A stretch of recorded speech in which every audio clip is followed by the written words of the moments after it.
Let's see. All right, we're live. Hi, YouTube. Welcome back to the Lurie Daniel Favor Show experience here on Urban View. We're talking powers and becomes action on SiriusXM channel 126. We're going to have a conversation today about the failures of whiteness for white people. Oftentimes when we're talking about these things, we're talking about the ways in which systemic racism has been designed to basically screw us up as black people. But we also got to be clear about the fact that systemic racism is doing a really good job at screwing up white people in ways that make it difficult for them to sort of understand how to navigate, how to move forward, because they are so rooted in some concepts that we really got to unpack. And so I going to provide a bit of a history lesson today, and then we're going to be taking your calls in the second hour of the show at 866-801-8255. But first, we have to lay some foundations, because when I look at what's happening in Kerr County and the floodwaters and the reports coming out of Kerr County where we had over 100 people dead, there's still many, many missing. It has been an absolute devastating reality, and my heart absolutely goes out to these people who have been navigating this reality. But I realize that we also have to do a little bit of historical analysis to understand how it is that we got here. So we're going to do that today because y'all know I believe in the principle of Sankofa. And Sankofa is that African principle that basically says you got to look to the past to understand where you're at and where you're trying to go today. And so we're going to do a little bit about that. Now, it's important to remember that whiteness as a concept, as an organizing concept, is a fairly new concept, historically speaking. It did not exist in any meaningful ways as an organizing principle really prior to the 1600s. And in my podcast, Lurie Breaks It Down, which comes out every day at 2 p.m. and then 6 a.m. For 2 different episodes each day, we have had a number of conversations with a brother by the name of Dante King. He is excellent at describing these concepts. And so if you want more understanding as to the nature and the history and the organizing structures of whiteness, I encourage you to go to the podcast to take a listen. But we learned through those conversations and through the texts that Dante King has written, among others, that European Americans really began first referring to themselves as white in the mid 1600s. And that was really an effort of describing like who could and could not be enslavable. And it was a way of determining the rights that the non-enslavable class would have over the enslavable. And so white people began, I think it was 1649, I think it is. Don't quote me on the number. It might have been 1662. I gotta go back and look at my notes. But basically, around the mid 1600s, we see for the first time white people, European Americans, using the phrase white in their legal structures, in their laws, and in their legislation. And again, they were using the word white as a way of distinguishing who had power in the society and who did not. And so that's when we began seeing the concept of whiteness really as an organizing principle. And frankly, it was a pretty cool trick for the rich white people, because they had spent decades prior to this moment really trying to convince poor white people to be good farmers. Now, poor white people were coming from Europe. They were using a system known as indentured servitude. Some of you kind of may remember learning about this in school, for those of you who went to schools that actually taught things. But they were basically Europeans, poor whites, would come to America through a system known as indentured servitude, where they would sign a contract and work for, 5 to 7 years. And then after the 5 to 7 years of working in the new land for the wealthy European landowner who had gotten there before them, they would be freed from their indenture, having completed the terms of their contract. And then they would often be given a plot of land and a bucket of seed so that they could farm and become landowners in their own right. Now, this was very promising for poor white people, even though the ship rides from Europe to the United States was absolutely devastating and terrible. Now, it was nowhere near as devastating and terrible as the transatlantic slave trade, where traveling death camps and concentration ships were floating bodies across the water to be funneled into the enslavement system. But for European Americans, it was pretty bad. Like the trip itself was awful. But you got to consider that this was a time when Europe was a germ-infested, disease-prone, non-soap having wasteland of filth, where like rats and the poor were essentially competing for food, and in an effort to avoid catching the bubonic plague, which is wiping out Europeans by the tens of thousands. And in addition to being poor, there were a whole lot of criminals in European jails who were being kicked out of jails and then forced into indentured servitude, because Europeans were like, well, we don't want your criminal asses here, so we're going to kick you on out, send you on these ships, and send you to America where they can deal with you here. And basically, the idea was that if you had been imprisoned, you were ripe for slave labor, because prison labor is, I guess, a part of the colonial European mindset. Suffice it to say, these were not the best of times for the poor whites. Not the best of times. And so indentured servitude was like, here you go. Indentured servitude was like, how like playing ball or rapping is seen as something like an escape for kids who were in the ghetto. Like when I was coming up in the 80s and 90s, you either played ball or you rapped. And that was sort of seen as your ticket out. Indentured servitude was like the basketball rapping track out of the European ghettos. And so a lot of poor whites was like, what I'm going to do is get on these ships. I'm going to go be an indentured servant, and I'm going to get access to this land. And when they got to the new land, it was also a challenge, because just like today's poor whites, these poor white, uneducated, and criminal class of white ancestors, farmers did not know how to read. They did not know how to do math. And most importantly, for these purposes and for the purposes of this conversation, they didn't know how to farm anything. They couldn't grow nothing but pestilence and lice. And so they were really bad on the actual land. And so wealthy farmers who had already tried to enslave the indigenous, which was very unsuccessful, they began then turning away from indentured servitude and embracing the transatlantic slave trade, because back then white boys and girls were terrible at farming and keeping themselves alive. And if you think I'm being hyperbolic, I mean, that shit ain't changed. In fact, Amina, if you could please pull up the clip where we have the complaints about the white farmers today who basically, right, because right now we got entire farms where they are saying, we need you to come volunteer. We need you to come. They are asking nurses now. They're asking nurses in rural America as a part of their HR profile and going up the clinical ladder. They're saying, if you go pick some blueberries, because we got all these blueberries, ain't nobody here to pick the blueberries because the migrants and the immigrants ain't no longer here. They are doing everything they can to get white people to come out into these fields. And it's as bad now as it was back then. Take a listen to this clip. I'm not being hyperbolic. I'm not being disrespectful. It just is what it is. Take a listen to these farmers talk about how hard it is to get white people to come out and work in these farms for any length of time. Take a listen. Keith Smith says most immigration workers left after the law took effect. So this potato farmer hired Americans. Problem is, he says, most show up late, work slower, and are ready to head home after lunch. Some even quit after just one day out in the field.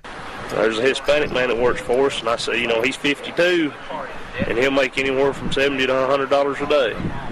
I said, if you can keep up with him and do a good job, you can make that. But they're not physically in shape to do it, and, probably not mentally tough enough to do it some of it. Ooh, I'm sorry. Just when you think I'm being rude, he said they're not physically in shape enough to do it and probably not mentally enough in shape to do it either.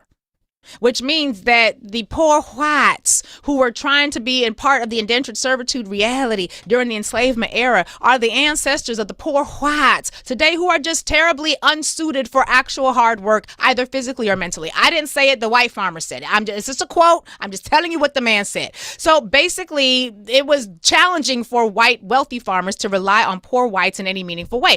Africans, however, were agricultural geniuses. They came not from a land of pestilence and non-hygienic lack of soap. They came from a land where, having invented soap and hygiene, having created agricultural genius such that there was a thriving continent. I mean, you had already people like Mansa Musa who had traveled the width of Africa with so much gold and excess resources because he was coming from land of such plenty coming out of Mali that he basically disrupted the economy for years because he poured so much excess into it. So when you're talking about who's capable, who's qualified, and who's not, well then, darling, it's pretty easy to understand how we are in the situation that we are today. However, white landowners realized that poor white people were a drain on the pockets. The indentured servitude system was lacking in favor, and they turned wholly to embrace the ability to buy an enslaved African, which you could own for life, as opposed to these little terribly non-farming ass white people who did not know anything and who came here with a lot of ignorance and pestilence and germs. So they had no jobs, they had no land, and they had no skills. And so how do you then, if you are a wealthy white,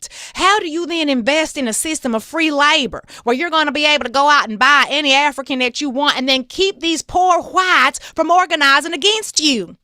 And this was a big deal because poor white people and black people had found that, whoa, we got a whole lot in common because you poor, I'm poor, you indentured, I'm enslaved, or I'm freed or I was never enslaved. I just happened to be here as a free black because that also existed. And you had situations throughout history where poor white people and poor black people began collaborating, and that scared the shit out of wealthy white people. One example in particular is the Bacon's Rebellion, which is a story that I've talked about a lot on this show. I'm not going to necessarily do it right now, but basically this was a moment where poor white people and poor black people, some who had been enslaved and now freed, were basically organizing, and they organized the militia under the leadership of Nathaniel Bacon, a white man who was upset with the governor of the colony of Virginia. They almost overthrew the entire colony of Virginia. And this was a point where the colony of Virginia was 2-3 times the size of the state of Virginia right now. And that's how effective they were at organizing because they had shared interests. We can talk about the particulars of what they were actually fighting for. Bacon's Rebellion. It wasn't necessarily holy or just because it put them as poor whites and blacks in opposition to the indigenous. That's a story for another day. The point is this: poor white people and poor black people working together scared these folks shitless because they almost won. And so that's when white wealthy farmers began really investing not just in legislation, but in rules that were designed to keep poor white people and black people apart. And it was very important because the reality was if you had poor white people and black people collaborating, it was going to cause a whole lot of problems for the wealthy whites. And we we are going to, at a point, get to where I'm talking about how this is related to what happened in Kerr County. Just stick with me for a minute, because this is where we see the roots of fiscal conservatism. Let's pause here. After enslavement, right, we had this period known as Reconstruction. Reconstruction was a period from roughly 1865 to 1877, like 12 years of integration 1.0. This is a period where, kind of like how we have integration right now, we had like 60 good years of integration from 1964 until 2025. When Donald Trump came into office and destroyed it. But basically, and not that it was doing everything it was supposed to do anyway, but basically, integration 1.0 was a period known as Reconstruction. This was a time when the Confederate states had been kicked, they had left the Union, so they no longer had voting rights. And so if they were coming back into the Union, they had to rewrite their constitutions. During this time period, Black people who were granted voting rights by the 15th Amendment were able to basically outnumber white people when it came to leadership in electoral positions. So you had in states like South Carolina, states like Mississippi, where Black people were able to, because they were the only ones who could vote, because the white people who had been a part of the Confederacy were treasons. They were no longer citizens. They were not allowed to vote. And so Black people were not just working to save themselves, but they were also putting together systems that were going to help class connections. And so this wonderful article out of Dissent magazine talks about the fact that this was a really powerful time. It's called The Austerity Politics of White Supremacy, out of Dissent magazine. And they talk about the fact that in the South, after the Civil War, under the protection of the federal troops and the radical Republican Congress, because this was back in the time when the Republicans were not the white nationalists, the Democrats were, which is why when people are saying the Democrats were the party of slavery, bitch, we know that, we don't care, because whiteness is not, and white supremacy is not limited by a political party. It's a governing philosophy. It's an identity. So it's going to show up in Democrats. It's going to show up in Republicans. It's going to show up everywhere. They act like it's a flex, like we don't know history, but they don't know history, so I guess it is a flex for them. Basically, in the South, after the Civil War, Black people who were electing themselves to office, into the houses of Congress, into the state and local and federal positions that were available to them as elected officials, they were basically also coalescing with poor white allies from the North and from the South's poor regions. They were doing things like using their political power to raise taxes so that they could fund systems that were going to benefit everybody, like public school. Which did not exist, because one thing wealthy white people were not trying to do was educate the poor white people. Black people coming into office during Reconstruction, Black people did that. And basically, they worked with poor white people to essentially create systems that were going to allow the poor, regardless of their race, to be able to access something close to the American dream. All across the South, this was pissing wealthy white people the fuck off. They could not stand it, because it was like, wait a minute, we've invested so much in this notion of whiteness. How dare you act like you're going to collaborate with the N-words? I almost said it. I almost said the N-word. Child, I was too much in character. I almost said the N-word. Basically, the wealthy whites was like, how dare you poor whites be working with these N-words? Who do you think you are? You're white. You ain't supposed to do that. And so because the Black people who were in leadership at this time were raising taxes, using their elected legislative power to raise taxes on the wealthy and the middle class so that they could fund these sorts of systems like healthcare systems, like public school systems, this is where we see the roots of fiscal conservatism. Because what essentially began happening was that the wealthy whites began developing a two-part strategy of opposition. You can see all of this in the Dissent magazine article. They basically said that poor white people and the N-words who they are collaborating with are stupid. They're stupid because they're raising taxes and they're spending too much goddamn money.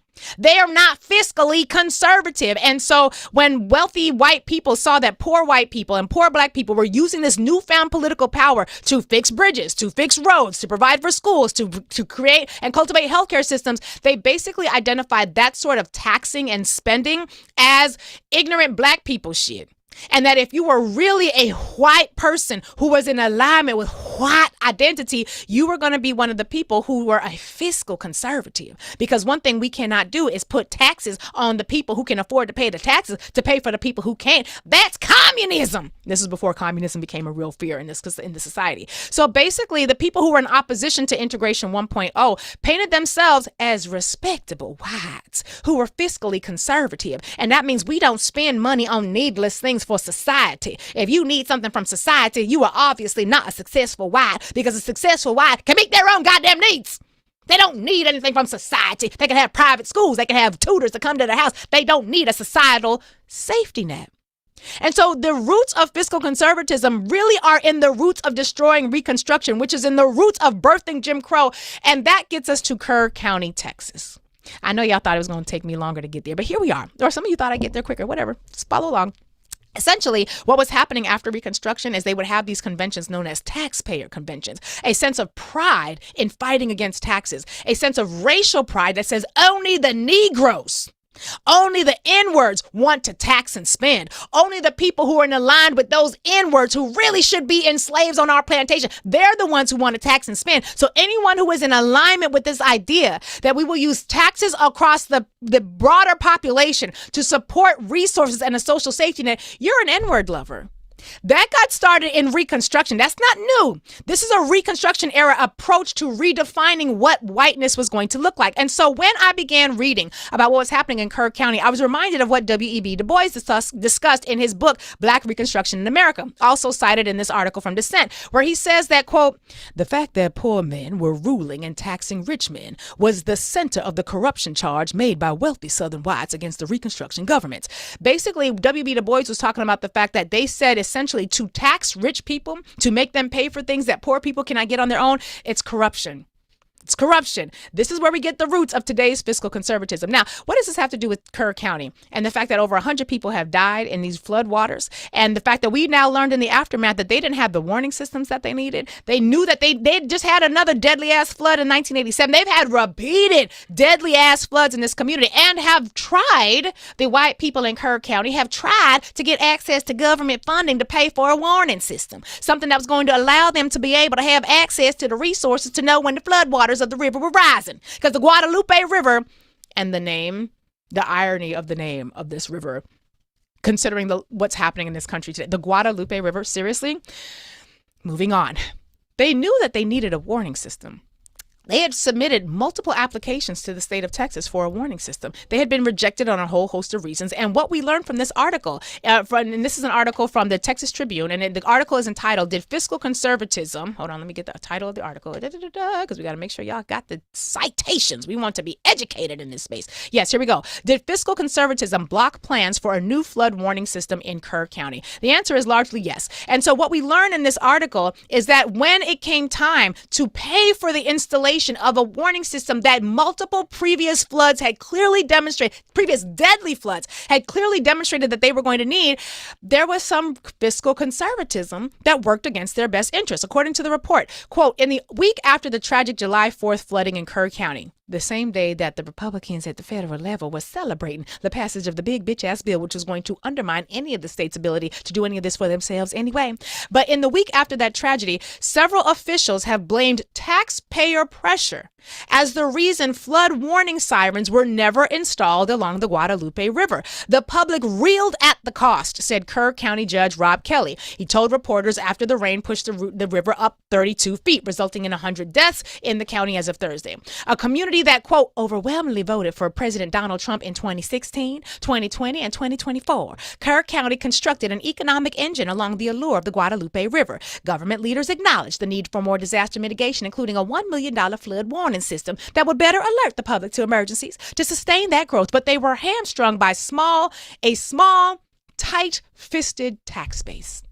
And the article goes on to describe all of the community commissioners' reports that they had had. They had had a lot of conversations and hearings about getting access to this funding, and they could never come up with the funding on themselves because fiscal conservatism, as a function of whiteness, says we don't pay for these sorts of investments in a broader societal need. We don't do that because that's not fiscally conservative, and we're white fiscal conservatives. So even though they had had multiple experiences of death as a result of not having a warning system, they were also a part of their whiteness, not willing to invest in doing something that was going to benefit all of them because their notions of community are fucked up.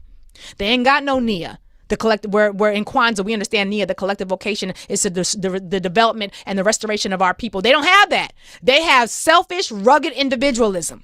And so for years, they were trying to get this warning system in place. And yet,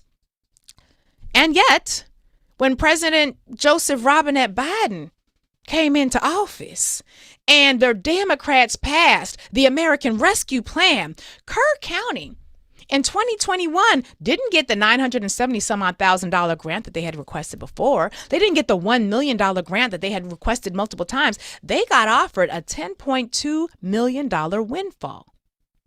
$10.2 million windfall from the American Rescue Plan that Congress had passed that same year. Corpus Christi got $15 million, and they got their money to rehabilitate and replace their aging stormwater infrastructure. Waco County, they got $868,000. They got an absolute $10.2 million windfall from the American Rescue Plan.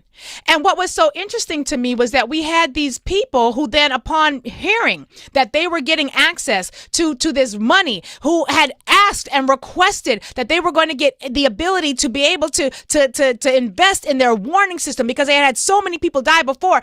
They didn't want the money because it came from the Democrats.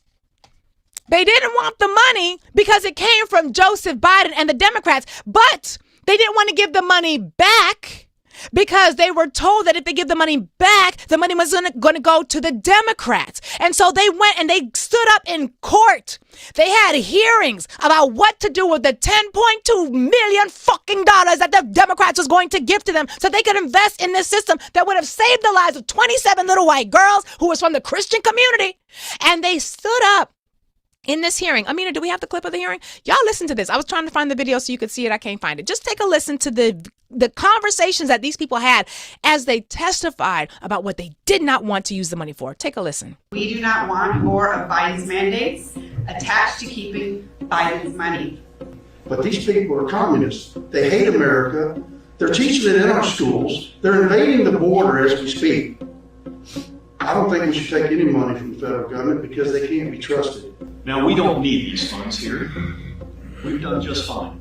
And we'll get by without them. But you spend this money, you're signing a contract with the devil, and the devil's in the White House. If you vote to keep Biden's money, I will hold you personally responsible and personally liable. The Biden regime has proven to be tyrannical and anti-American. There is no part of this administration that has the good of America or Americans at heart. We want no part in anything coming down from the federal government. This is Texas, and Texans can take care of Texas. And I don't believe we should take the money. We should not have it. I don't trust our federal government. I don't think that they're truthful with us. And in these days and these times or whatever, we can't afford to make a mistake like this. Person after person after person testified that they didn't want this money because it came from the greedy Democrats. Now, remind yourselves that the greedy Democrats are now the N-word lovers in the political reality, right? Because one of the reasons that the Democratic Party gets criticized is because they've got all the diversity and they try to have a big tent. And so they have been afflicted with the N-word lover approach to envisioning what government looks like.